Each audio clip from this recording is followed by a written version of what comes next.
Vous écoutez En provenance des étoiles avec JulieLeblanc.ca, votre hôte, qui vous introduit aujourd'hui avec une super chronique de médecine chinoise traditionnelle. Et pour être sûr et certain que ce soit vraiment extraordinaire, j'ai été chercher le meilleur médecin chinois traditionnel au Québec. Alors, je vous présente Monsieur Bing Ziang. Bonjour Bing, comment ça va? Oui, ça va très bien. Bonjour Julie, merci beaucoup pour l'invitation pour ton émission. Ça me fait grand plaisir. C'est réciproque, merci Bing. Alors, Bing, tu es originaire de Shanghai et tu as été, si on veut, dans le milieu de la médecine traditionnelle dès ton tout jeune âge, c'est exact?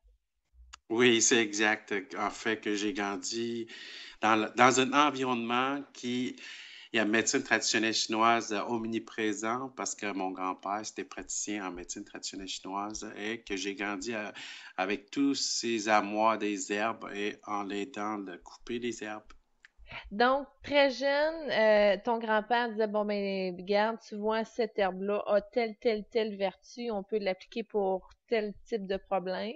Et que je pense qu'à cet âge-là, parce que j'ai commencé à jouer dans son atelier, je pense que 4 ans, 5 ans, je sais rien qu'est-ce que ça sert, mais ça m'intéresse que tous ces herbes, la différence de tous ces herbes, même parfois des insectes séchés, si je ne sais pas dans votre culture, il y a des Oui. minéraux aussi. Donc, et ça m'a attiré beaucoup de curiosité. C'est en grandissant, il m'a guidé, il m'a encouragé à aller étudier médecine traditionnelle chinoise. Puis, comment on étudie la médecine traditionnelle chinoise en Chine? Et à Shanghai, il y a une université de médecine traditionnelle chinoise, hein. Oui, Donc, c'est une des meilleures en Chine aussi. oui. Ouais. Puis, tu as C'est été quatre là, ans, toi. c'est 4 ans des études.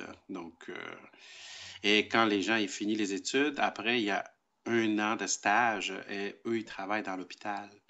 En fait, en Chine, c'est là le médecin. Mais Ah. ici, les gens, quand on finit d'étudier là, on n'a pas le droit de mentionner médecine parce qu'ici, ne sont pas des médecins. Il faudrait qu'aller chercher les certificats de naturopathe, massothérapeute, Acupuncteur. acupuncteur, etc. C'est ça. Donc, toi, tu es un médecin qui a été formé en médecine traditionnelle à Shanghai et pour X raisons, tu as décidé d'émigrer au Québec. Voilà. Ah Voilà. oui? Donc, ici, j'ai pratiqué et j'ai pratiqué en tant que naturopathe, massothérapeute. Est-ce que tu fais de l'acupuncture? J'ai fait l'acupuncture avec laser. OK. Oui, je fais l'acupuncture avec laser. Et d'ailleurs, laser est déjà au moins une quinzaine d'années, déjà scientifiquement prouvé l'efficacité en tant que pour le traitement. Plus que les aiguilles, en fait? Je peux pas vraiment dire plus les aiguilles parce que comme les aiguilles, il y a ces côtés supérieurs, mais que de laser, et autant laser pour certains cas aussi. Par exemple, même, c'est drôle de dire, mais 90% des hommes n'aiment pas les aiguilles. Oui, non. Et Ah oui. 90% des femmes, ça ne les dérange pas. Ah, c'est vrai? Et presque 100% des enfants n'aiment pas les aiguilles. Donc, à Ouais. ce moment-là, le laser, c'est très avantageux. Le laser, il est vraiment pour les points d'acupuncture. On peut pas avoir d'autres choses. Y a-t-il d'autres utilités, le laser? C'est sûr que le laser, aujourd'hui, dans le côté médical, côté esthétique, etc., c'est omniprésent, hein. Donc, plus en plus d'être utilisé aussi. Et je pense que c'est une évolution, euh, tout évolué, parce que même les aiguilles, ça vient de la pierre et os aiguisé.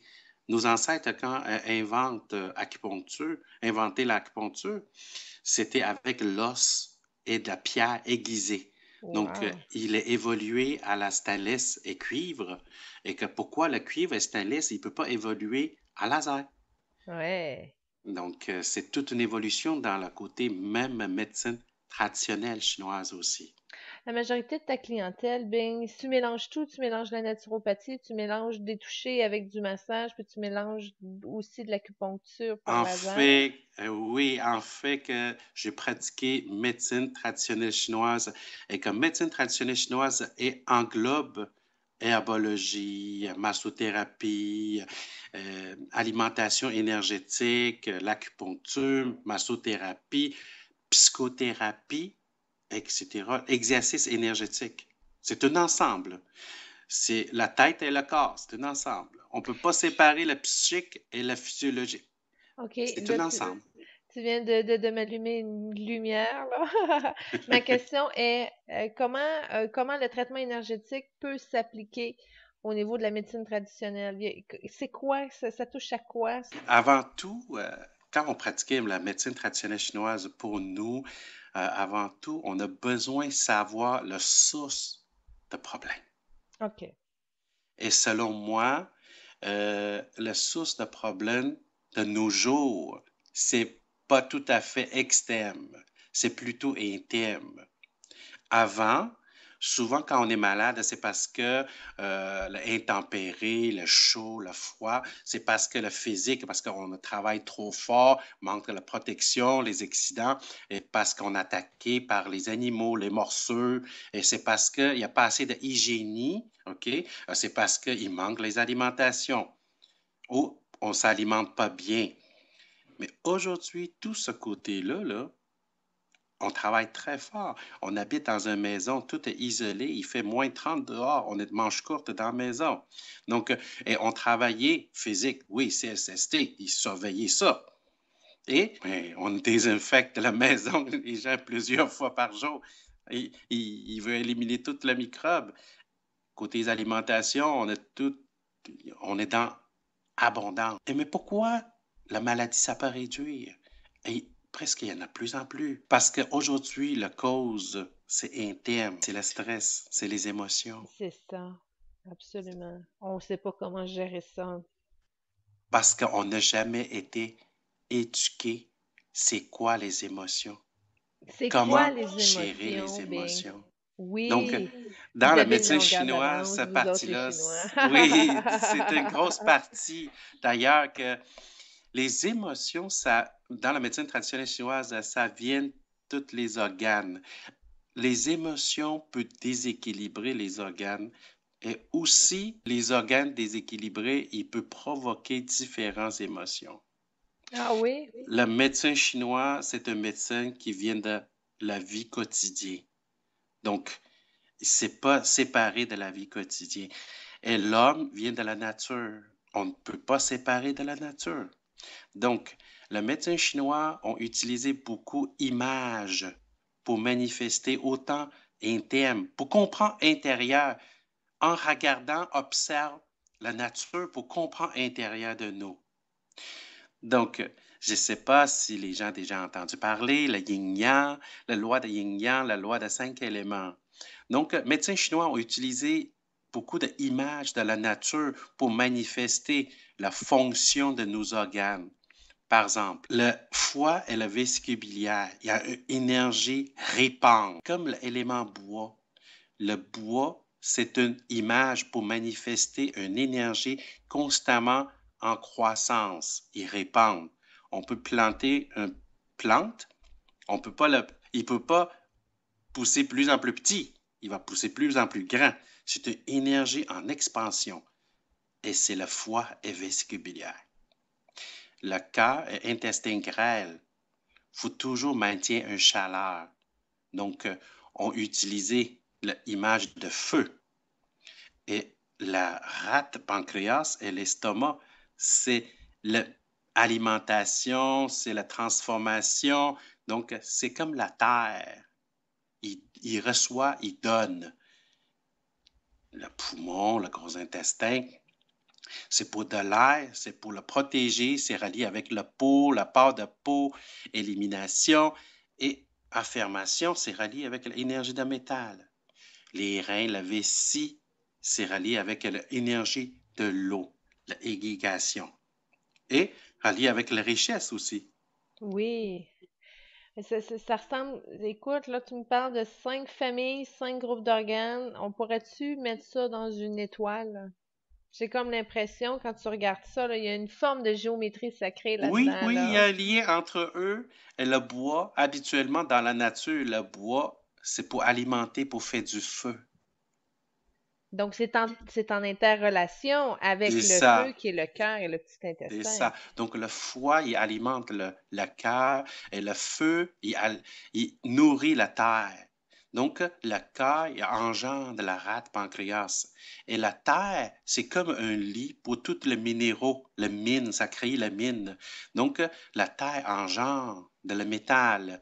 Donc, rate pancréas supporter le fonctionnement des poumons. Et le minéraux, ça donnait la valeur à l'eau. Pour le Oui, l'eau, il peut aller nourrir des autres. Donc, le métal, côté poumon, il engendre le fonctionnement des reins. Et les reins, côté élément l'eau, il va engendre élément bois. Tout le bois poussé sur terre, ça prend de l'eau. Donc, c'est comme un cycle, hein? Mais intérieur de ce cycle, autant il y a l'engendrement, autant il y a un contrôle. Parce que le bois, il n'est pas juste supporter le feu, mais il faut qu'il contrôle la terre. C'est comme il est enraciné dans la terre. Il le tient ensemble, ils se nourrissent. Mais la terre aussi, il autant engendre le métal, le poumon, autant il faut qu'il contrôle les reins, contrôle l'eau. C'est comme le barrage de Hydro-Québec, deux côtés de rivière, alentour d'un lac, c'est toute la terre, ça. Il limite l'eau. oui. Et l'eau, autant il faut qu'il engendre le bois, les reins, supporter le foie, autant il faut qu'il contrôle le cœur. L'eau contrôle le feu. Il ne faut pas trop exciter, il ne faut pas avoir l'insomnie. Et c'est la même chose pour le bois. Autant il faut supporter le cœur, en contrôler la tête, on a déjà dit. Là, c'est le feu. Le cœur, il faut qu'il supporte la rate et en même temps, il faut qu'il contrôle le métal. C'est le feu qui fait fondre le métal. Et le métal, il va aller contrôler le bois. C'est la hache, le scie, pour le scie, pour modifier le bois. Donc, il y a un lien de contrôle entre eux aussi. Et surtout, la médecine traditionnelle chinoise ont classé beaucoup des émotions, comme tantôt on parlait, hein. Le problème d'aujourd'hui, c'est beaucoup des émotions, le stress. Et le stress, la colère, la frustration, le ressentiment, il va influencer le foie et vessie biliaire. Donc, les gens qui ont des problèmes de foie, habituellement, c'est des gens qui ont des problèmes de gestion émotionnelle, de colère, d'agressivité. Donc, automatiquement, tous les symptômes rattachés à un foie plus lent ou un foie engorgé fait en sorte qu'on peut l'identifier avec un trop plein d'émotions de colère. Fait que quelqu'un qui est tout le temps en colère a automatiquement un déséquilibre de foie et vésicule, c'est ça? Mais je suis d'accord. On va juste aller voir l'image. Donc, quelqu'un qui est facile en colère, on a une expression, on dit grimper sous les douches, soupe au lait, et c'est le foie qui est bloqué. Donc, son foie est bloqué, c'est comme le bois est sec. Le OK. feu est facile à prendre. Et d'ailleurs, on est au mois de août. Sûrement, il y a déjà pas mal des gens qui étaient fait du camping. Tout le monde a l'expérience quand on s'en va faire du camping. Souvent, si ça fait couple de jours, il n'est pas plu, il fait beau, il va avoir un avertissement de ne pas faire du feu au ciel ouvert Mhm. parce que le bois sont secs. Pourquoi il est sec? Parce qu'il manque d'eau pour équilibrer. Donc, le feu est plus facile à solliciter son énergie pour libérer, créer un feu. Donc, avec l'eau qui est les reins et la vessie, si les gens, habituellement, qui ont un problème de colère ou whatever, c'est qu'automatiquement, ils manquent d'eau. Ils ont un problème aussi avec les émotions qui sont rattachées à la Oui, vessie. c'est ça. Donc, émotion reliée avec les reins et la vessie, c'est la peur, c'est l'insécurité. Et je pense qu'aujourd'hui, dans la société, cette émotion est omniprésente aussi.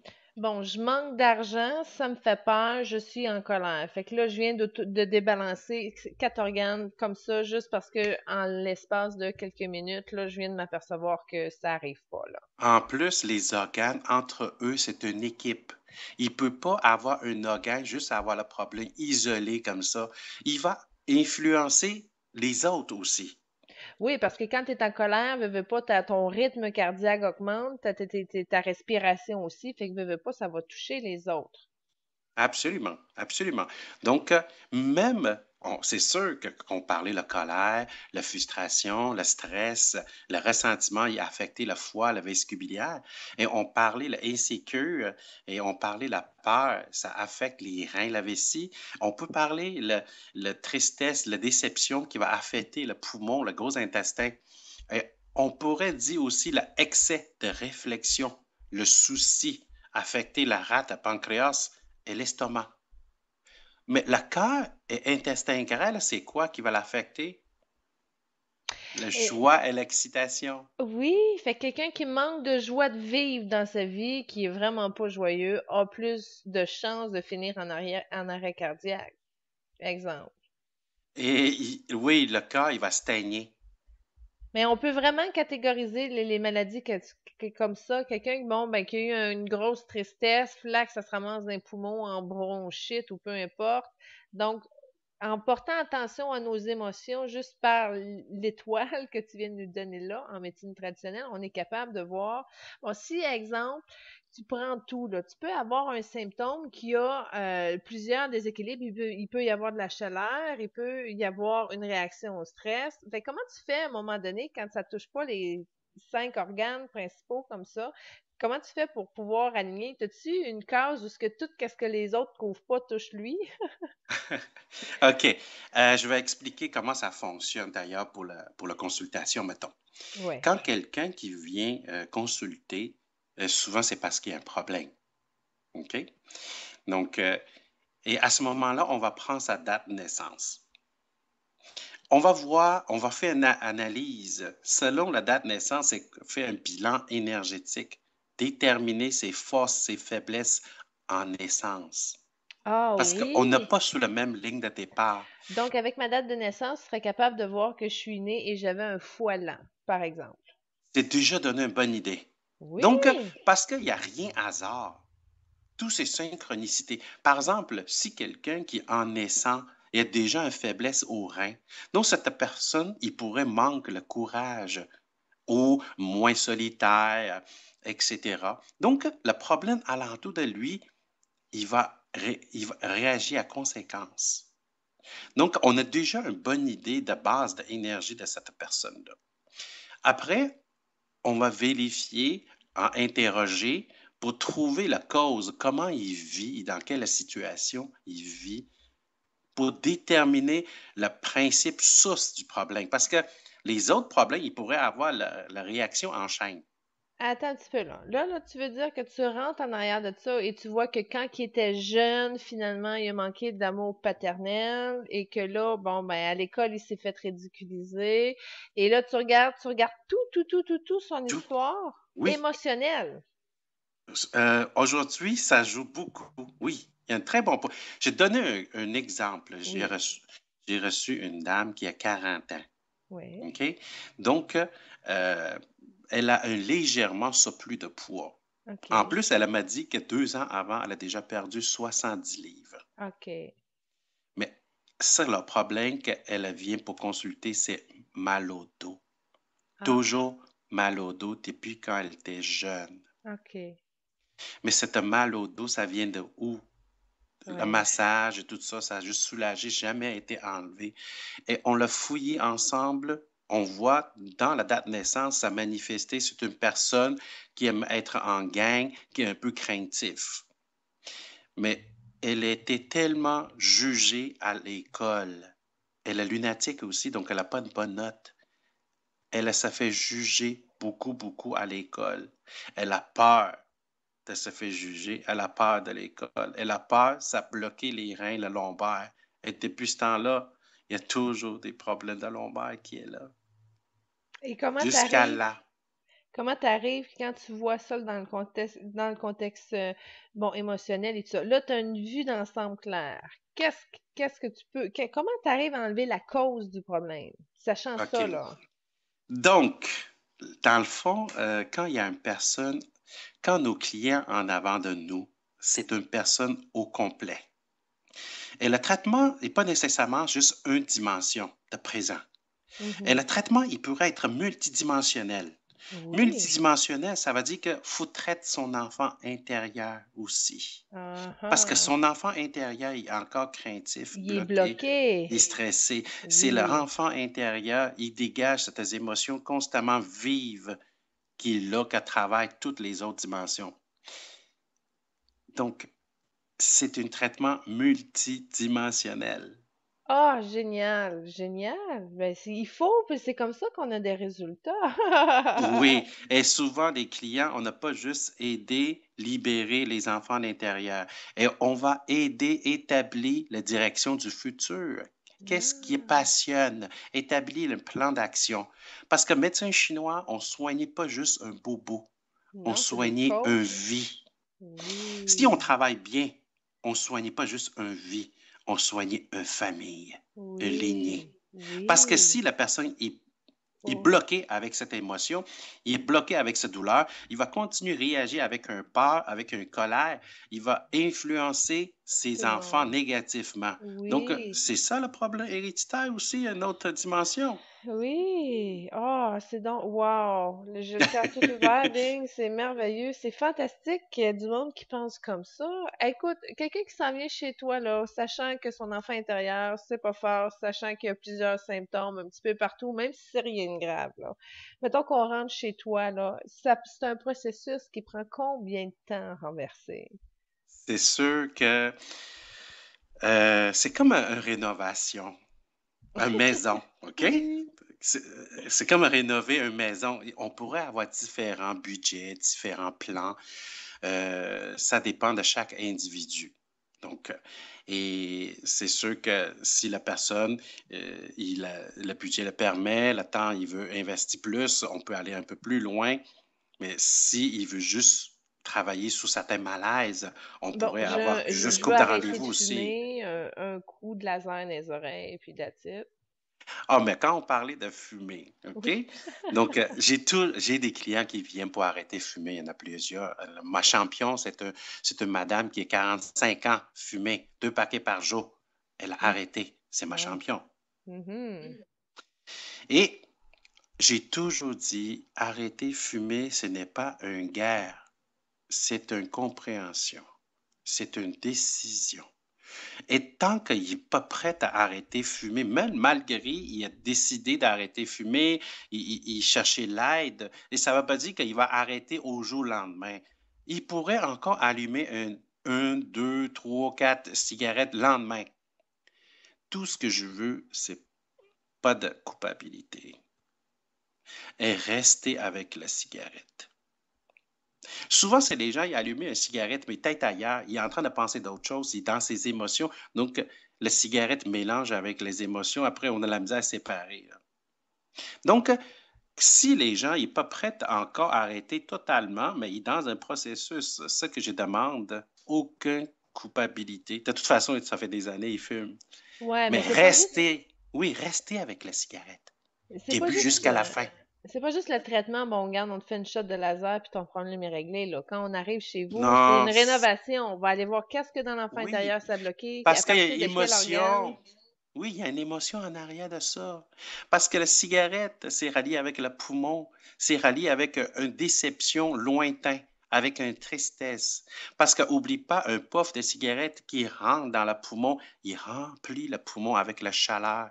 Et autant comme extérieur, on sent que se fait embrasser, se fait prendre dans les bras de quelqu'un avec une chaleur. Mais cette chaleur-là, il va en dedans. Mais est-ce qu'on a vraiment besoin de cette cigarette ou avait cherché chaleur quelque part? Mhm. Quand on OK. va mettre le doigt là-dessus, arrêter de fumer est beaucoup plus facile. Oui, absolument. Eh bien, c'est super intéressant. Je sais qu'on a beaucoup, beaucoup de choses à se parler. C'est pour ça qu'il y a d'autres chroniques. Merci beaucoup de participer. Ce fut fort intéressant. Si on veut aller sur ton site web, aller chercher plus d'informations, on va sur Sant- Zentao. oui, santézentao.com. Excellent, Bing. Sinon, toutes les coordonnées de Bing sont sur le site internet de julieleblanc.ca. Vous avez écouté En provenance des étoiles avec Julie Leblanc et Bing Ziang. Merci, Bing. Avec plaisir. À la À la semaine prochaine. prochaine. Namasté. Namasté.